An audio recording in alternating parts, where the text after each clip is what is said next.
ബഹുമാന്യനായ കാരണവർ ഇവിടെ ഒരു സംശയമായി ഉന്നയിച്ചിരിക്കുന്നത്, നമസ്കാര ശേഷമുള്ള നമ്മുടെ നാടുകളിൽ ഇപ്പോൾ വ്യാപകമായി കാണുന്ന കൂട്ടുപ്രാർത്ഥന എന്ന പേരിൽ അറിയപ്പെടുന്ന ഒരു ശൈലിയെ സംബന്ധിച്ച്. യഥാർത്ഥത്തിൽ മതത്തിൽ ഒരു വിഷയം പുണ്യമാകണമെങ്കിൽ അതിന് അല്ലാഹുവിന്റെ റസൂലിന്റെ അധ്യാപനവും സ്വഹാബത്ത് നബിയിൽ നിന്ന് കേട്ടുപഠിച്ച് ജീവിതത്തിൽ പാലിച്ച ഒരു മാതൃകയും അനിവാര്യമായും ഉണ്ടാവേണ്ടതുണ്ട്. അപ്പോഴാണ് ഒരു കാര്യം മതത്തിന്റെ ഭാഗമായി മാറുന്നത്. നാം ചർച്ച ചെയ്യുന്നത് തന്നെ അഹ്ലുസുന്ന വൽ ജമാഅ എന്നാണല്ലോ. സുന്നത്ത് എന്നാൽ റസൂലുള്ളാഹി സ്വല്ലല്ലാഹു അലൈഹി വസല്ലം തങ്ങളുടെ ചര്യകൾ, നടപടിക്രമങ്ങളാണ്. വാക്ക്, പ്രവൃത്തി, മൗനാനുവാദങ്ങളാണ് നാം അതുകൊണ്ട് അർത്ഥമാക്കുന്നത്. വൽ ജമാഅ, ജമാഅത്ത് എന്നാൽ മുത്തഫഖ അലൈഹി അസ്ഹാബ് റസൂലുള്ളാഹി സ്വല്ലല്ലാഹു അലൈഹി വസല്ലം, അല്ലാഹുവിന്റെ റസൂലിന്റെ സ്വഹാബത്ത് ഇത്തിഫാഖായത്, ഏകോപിച്ചു പറഞ്ഞത് എന്നതാണ് അതിന്റെ ഉദ്ദേശം. അപ്പോൾ അഹ്ലുസുന്ന വൽ ജമാഅ എന്ന് പറയുമ്പോൾ പ്രവാചക ചര്യയുടെയും സ്വഹാബത്തിന്റെ ഏകോപിച്ച അഭിപ്രായത്തിന്റെയും ആളുകൾ എന്നതാണ് അർത്ഥം. നമസ്കാര ശേഷം പ്രവാചകന്റെ മാതൃകയിൽ, സ്വഹാബത്തിന്റെ മാതൃകയിൽ ഏറ്റവും പ്രധാനമായി നമ്മൾ കാണുന്നത് ദിക്റുകളാണ്. സലാം വീട്ടിന് ശേഷം ധാരാളം ദിക്റുകൾ ഹദീസിൽ പഠിപ്പിക്കപ്പെടുന്നുണ്ട്. അസ്തഗ്ഫിറുല്ലാഹ് എന്ന് ചൊല്ലാൻ, അതേപോലെ അല്ലാഹുമ്മ അഇന്നി അലാ ദിക്രിക വശുക്രിക എന്ന പ്രാർത്ഥനയുണ്ട്. അതുപോലെ ആയത്തുൽ കുർസി, സൂറത്തുൽ ഇഖ്ലാസ്, സൂറത്തുൽ ഫലഖ്, സൂറത്തുൽ നാസ് തുടങ്ങിയ അധ്യായങ്ങൾ, സുബ്ഹാനല്ലാഹ്, അൽഹംദുലില്ലാഹ്, അല്ലാഹു അക്ബർ തുടങ്ങിയ ദിക്റുകൾ, ഇങ്ങനെ തുടങ്ങി ധാരാളം ദിക്റുകൾ നമസ്കാര ശേഷം പഠിപ്പിക്കപ്പെടും. മഗ്രിബിനും സുബ്ഹിക്കും ശേഷമാണ് പ്രത്യേകിച്ചും ദിക്റുകൾ, ലാ ഇലാഹ ഇല്ലല്ലാഹു വഹ്ദഹു ലാ ശരീക ലഹു തുടങ്ങിയ ദിക്റുകൾ പ്രത്യേകിച്ചും 10 പ്രാവശ്യം, അതേപോലെ അല്ലാഹുമ്മ അജ്ർനി മിനന്നാർ എന്ന പ്രാർത്ഥന 7 പ്രാവശ്യവും ഒക്കെ ചൊല്ലാനായി പഠിപ്പിക്കപ്പെടും. ഇതാണ് പ്രവാചക മാതൃക, ഇതാണ് സ്വഹാബത്തിന്റെയും മാതൃക. അഹ്ലുസുന്നയുടെ പണ്ഡിതന്മാർ അവർ പഠിപ്പിച്ചതും ഈ ഒരു രീതി തന്നെയാണ്.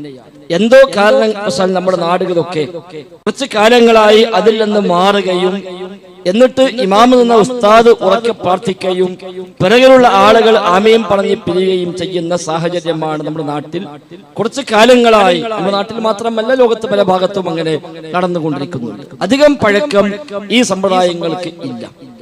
ഏറി വന്നാൽ ഫിഖ്ഹിന്റെ ഗ്രന്ഥങ്ങളിൽ, പണ്ഡിതന്മാരുടെ ചർച്ചകളിൽ ഇതുമായി ബന്ധപ്പെട്ട ചർച്ചകൾ നമ്മളൊക്കെ കണ്ടിടത്തോളം അവിടെയൊക്കെയുള്ളത് ഏറി വന്നാൽ മഅ്മൂമികളെ പഠിപ്പിക്കാൻ വേണ്ടി ചെയ്യാം എന്ന് പറഞ്ഞ ചില അഭിപ്രായങ്ങളുണ്ട് എന്ന് ഒഴിച്ചാൽ അതൊരു സുന്നത്തായി സ്ഥിരമായി ചെയ്യേണ്ട രീതിയായി, നമസ്കാര ശേഷമുള്ള ഒരു മര്യാദയായി അങ്ങനെ പഠിപ്പിക്കപ്പെട്ടവർ അധികമൊന്നും അഹ്ലുസുന്നയുടെ ആദ്യകാല നേതാക്കൾ നമുക്ക് കാണാൻ സാധിക്കുന്നില്ല.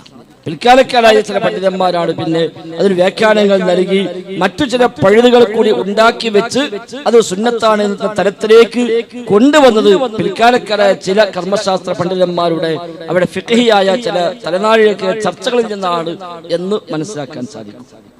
പ്രാർത്ഥനയുടെ ഏറ്റവും അടിസ്ഥാനപരമായ അത് രീതി തന്നെ പരമാവധി സ്വകാര്യമാക്കുക എന്നതാണ്. ഒരു ദുആ എത്ര സ്വകാര്യമാകുന്നുവോ അത്രയും അത് ഖൈറാണ്, അഫ്ളലാണ് എന്നാണ്. ഉറക്കെ പറയാൻ മാത്രം പറ്റുന്നവയാണ് ഉറക്കെയാക്കാൻ പഠിപ്പിക്കപ്പെട്ടത്, അല്ലാത്തവയൊക്കെ പതുക്കെയാക്കാൻ. അദ്ദേഹം തന്നെ സൂചിപ്പിച്ച സൂറത്ത് അറാഫിലെ വചനം, ഉദ്ഉ റബ്ബക്കും തളർറുഅൻ വഖുഫിയ ഇന്നഹു ലാ യുഹിബ്ബുൽ മുഅ്തദീൻ എന്ന ആയത്ത്. നിങ്ങൾ റഹ്മാനായ റബ്ബിനോട് ദുആ ചെയ്യണം, തളർറുഅൻ വഖുഫിയ, താഴ്മയോടെയും ഗോപ്യമായും സ്വകാര്യമായും നിങ്ങൾ റബ്ബിനോട് ദുആ ചെയ്യണം എന്നതിനു ശേഷം അല്ലാഹു തആല പറഞ്ഞത് ഇന്നഹു ലാ യുഹിബ്ബുൽ മുഅ്തദീൻ, അതിര് വിടുന്നവരെ അല്ലാഹു ഇഷ്ടപ്പെടുക ഇല്ല എന്നാണ്. ദുആയിൽ അതിര് വിടുന്നവർ എന്നാൽ എന്താണ്? ഖുർആൻ മുഫസ്സിറുകൾ ധാരാളമായി അതുമായി ബന്ധപ്പെട്ട് പരിചയപ്പെടുത്തി കാണാൻ കഴിയും. വളരെ നീട്ടി വലിച്ചുള്ള പ്രാർത്ഥനകൾ അതിരുവിട്ട പ്രാർത്ഥനകളാണ്.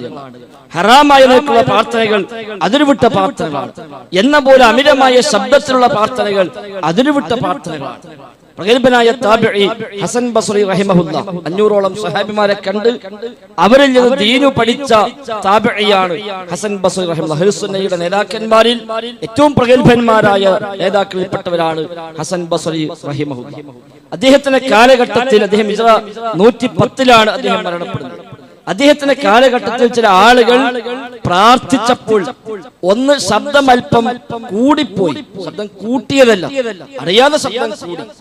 ഈ ശബ്ദം ഉയർന്നപ്പോൾ ഹസൻ ബസ്രി റഹിമഹുല്ലാഹ് പറഞ്ഞു, ഖദ് അദ്റകനാ അഖ്വാമൻ മാ കാന അലാ വജ്ഹിൽ അർളി അമലുൻ യഖ്ദിറൂൻ അൻ യകൂന സിർറ.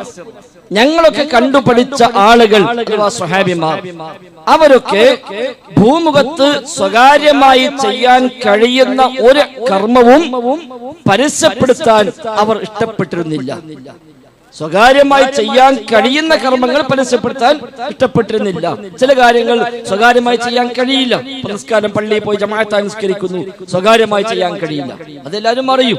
ഹജ്ജ് സ്വകാര്യമായി ചെയ്യാൻ കഴിയില്ല, അതവിടെ പോയി പരസ്യമായിട്ട് ചെയ്യാൻ കഴിയൂ. എന്നാൽ ദിക്റുകൾ, ദുആകൾ, സദഖകൾ അതൊക്കെ സ്വകാര്യമായി ചെയ്യാൻ കഴിയുന്ന കാര്യമാണ്. സ്വഹാബിമാർ സ്വകാര്യമായി ചെയ്യാൻ കഴിയുന്ന ഒരു കർമ്മവും പരസ്യപ്പെടുത്തൽ ഇഷ്ടപ്പെട്ടിരുന്നില്ല എന്ന് ഹസൻ ബസ്രി റഹ്മത്തുള്ളാഹി പറഞ്ഞിട്ട് ശേഷം അദ്ദേഹം പറയുന്നു, വലഖദ് കാനൽ മുസ്ലിമൂന യജ്തഹിദൂന ഫിദ്ദുആ. മുസ്ലിമീങ്ങൾ അഥവാ സ്വഹാബിമാർ ധാരാളമായി പ്രാർത്ഥിച്ചിട്ടുണ്ട്, പക്ഷേ ഫലാ യുസ്മഉഹും സൗത്തുൻ, അവിടെ പ്രാർത്ഥനയ്ക്ക് ശബ്ദം കേൾക്കുമായിരുന്നില്ല. ഇൻ ഹുവ ഇല്ലൽ ഹംസു ബൈനഹും വബൈന റബ്ബിഹിം. അവരും റബ്ബുമായുള്ള സ്വകാര്യ ഭാഷണങ്ങളായിരുന്നു സ്വഹാബത്തിന്റെ പ്രാർത്ഥനകൾ എന്ന് ഹസൻ ബസ്രി റഹിമഹുല്ലാഹ് ഈ ആയത്ത് ഹസൻ ബസ്രി പറഞ്ഞത് ഈ ആയത്തിന്റെ വ്യാഖ്യാനത്തിൽ ഇമാം അബൂ ഹയ്യാൻ റഹിമഹുല്ലാഹ് അദ്ദേഹത്തിന്റെ തഫ്സീർ ബഹർ മുഹീത്തിൽ രേഖപ്പെടുത്തി വെക്കുന്നുണ്ട്.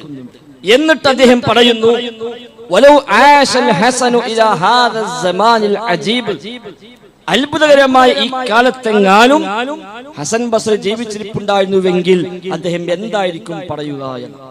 അന്ന് ശബ്ദം കൂടിയപ്പോ ഹസൻ ബസ്രി അങ്ങനെ പറഞ്ഞെങ്കിൽ ഇന്നൊക്കെ ഹസൻ ബസ്രി ഉണ്ടെങ്കിൽ അദ്ദേഹം എന്തായിരിക്കും പറയുക എന്ന് അദ്ദേഹം വിശദീകരിക്കുക. എന്താണ് ഇന്നത്തെ പ്രത്യേകത? ഇപ്പൊ ചില ആളുകൾ രംഗത്ത് വന്നിരിക്കുന്നു. ഒരു 700 കൊല്ലം മുമ്പ് എഴുതപ്പെട്ട തഫ്സീറാണ്. 700 കൊല്ലങ്ങൾക്ക് മുമ്പ് എഴുതപ്പെട്ട തഫ്സീറിൽ അബൂ ഹയ്യാൻ റഹിമഹുല്ലാഹ് രേഖപ്പെടുത്തി വെക്കുകയാണ്, ചില ആളുകൾ ഇപ്പോൾ പ്രത്യക്ഷപ്പെട്ടിരിക്കുന്നു. യതസമ്മൗന ബിൽ മശായിഖ്, അവർ ശൈഖുമാർ എന്ന് സ്വയം പേര് സ്വീകരിക്കുന്നു. അവർ യൽബസൂന സിയാബ ശുഹ്റത്തിൻ ബിസ്സലാഹി ഇൻദൽ ആമ്മ, പൊതുസമൂഹത്തിന് മുമ്പിൽ മേന്മയുടെ വേഷമായി അറിയപ്പെട്ട ചില വസ്ത്രങ്ങളാണ് അവർ ധരിക്കുന്നത്. അവർ അധികമൊന്നും സംസാരിക്കുകയില്ല, അവർ അധ്വാനിക്കാനും ജോലി ചെയ്യാനും തയ്യാറാവുകയില്ല. പള്ളികളിലോ അതുപോലുള്ള കേന്ദ്രങ്ങളിലോ അവരങ്ങനെ ചടഞ്ഞുകൂടി ഇരിക്കുന്നു. ആളുകൾ അവരിലേക്ക് ഇങ്ങോട്ട് വന്നുകൊണ്ടിരിക്കുന്നു. ജനങ്ങൾക്ക് അവർ കൈ നീട്ടിക്കൊടുത്തുകൊണ്ടിരിക്കുന്നു, ജനങ്ങൾ ആ കൈ ചുംബിച്ചുകൊണ്ടിരിക്കുന്നു. ഇവർക്ക് കുറെ മുരീദുമാർ, ശിഷ്യഗണങ്ങൾ ഉണ്ട്. ആ ശിഷ്യഗണങ്ങളുടെ പണി യുദീഊന അൻഹും കറാമാത്തിൻ വയറൗന ലഹും മനാമാത്തിൻ. ഈ ശൈഖുമാർക്ക് വേണ്ടി കറാമത്തുകളെ അവർ പറഞ്ഞു പ്രചരിപ്പിക്കുന്നു. ഈ ശൈഖുമാർക്ക് വേണ്ടി അവർ സ്വപ്നങ്ങൾ കണ്ടുകൊണ്ടിരിക്കുന്നു. എന്നിട്ട് അത് രേഖപ്പെടുത്തി അതങ്ങനെ പ്രചരിപ്പിച്ചുകൊണ്ടിരിക്കുന്നു.